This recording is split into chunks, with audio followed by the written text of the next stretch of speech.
Lena has 4,522 rupees and 8 पैसे in her bank account. Leena के bank के खाते में 4,522 rupees और 8 पैसे हैं. She deposits another 875 rupees and 50 पैसे and then withdraws 300 rupees in cash. इसके बाद लीना अपने खाते में 875 रुपीज़ और 50 पैसे और जमा करती है और उसके बाद वो 300 रुपीज़ कैश में निकाल लेती है. हमें पता क्या लगाना है? हमें पता लगाना है how much is left in her account. तो यहाँ हमें पता करना है कि उसके अकाउंट में, उसके खाते में कितने रुपए और बचे हुए हैं. तो शुरुआत में लीना के पास कुल इतने रुपए थे.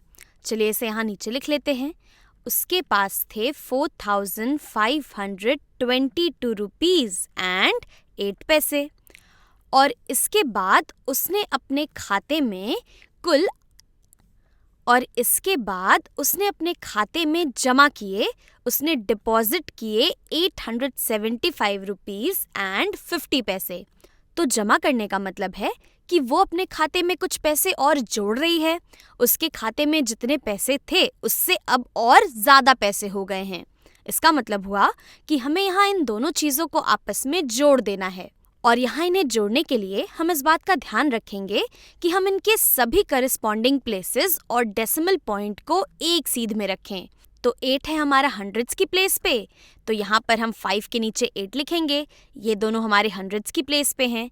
इसके बाद है 875 और ये आ गया हमारा डेसिमल पॉइंट एक सीध में 875.50 और हमें अब इन दोनों चीज़ों को आपस में जोड़ देना है. तो चलिए अब इस चीज़ को जोड़ लेते हैं. तो 800 प्लस 0 ये हो जाएगा कुल 800 के बराबर.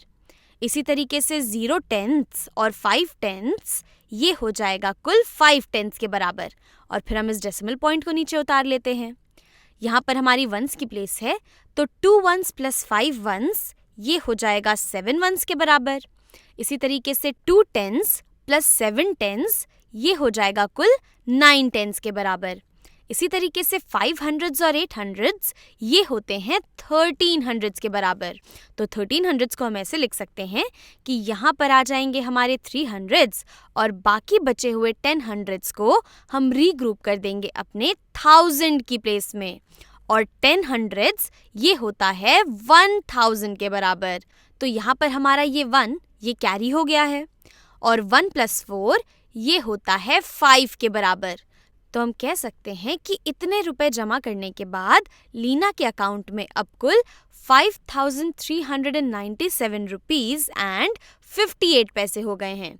चलिए देखते हैं कि अब हमें आगे क्या दे रखा है. हमें दे रखा है कि then she withdraws ₹300 in cash. तो विड्रॉ करने का मतलब है कि वो अपने खाते में से कुछ पैसे निकाल लेती है. यानी कि जितने पैसे उसने निकाल लिए हैं, हम अगर उसे यहाँ से सब्ट्रैक्ट कर देते हैं तो हमें पता चल जाएगा कि उसके अकाउंट में कुल कितने रुपए बाकी हैं. और फिर से हम ध्यान रखेंगे कि हम अपने सभी प्लेसेस को यहाँ पर ठीक तरह से एक सीध में लिखें. तो उसने निकाल लिए 300 रुपीज़, तो यहाँ पर आ जाएगा मेरा 300 इस तरीके से. और अगर मैं इस डेसिमल पॉइंट को उतार लूँ तो इसके आगे मैं कितने भी ज़ीरो और डाल सकती हूँ. यहाँ पर और ज़ीरो डालने से हमारे इस वैल्यू में 300 में कोई भी चेंज नहीं आएगा. 300.00 ये दरअसल 300 के ही बराबर होता है. तो अब हमें यहाँ पर 300 को सब्ट्रैक्ट कर लेना है. तो चलिए इसे करते हैं. 800s माइनस 000s ये 800s के ही बराबर होगा. इसी तरीके से 5 टेंथ्स में से अगर हम 0 टेंथ घटा देते हैं तो हमारे पास 5 टेंथ ही बचेंगे. और हम अपना डेसिमल पॉइंट यहाँ उतार लेते हैं. 7 माइनस 0 ये हो जाएगा 7 के बराबर. 9 टेंस माइनस 0 टेंस हो जाएंगे 9 के बराबर. 3 माइनस 3 हो जाएगा 0 और यहाँ पर हमें 5 में से कुछ भी नहीं घटाना है.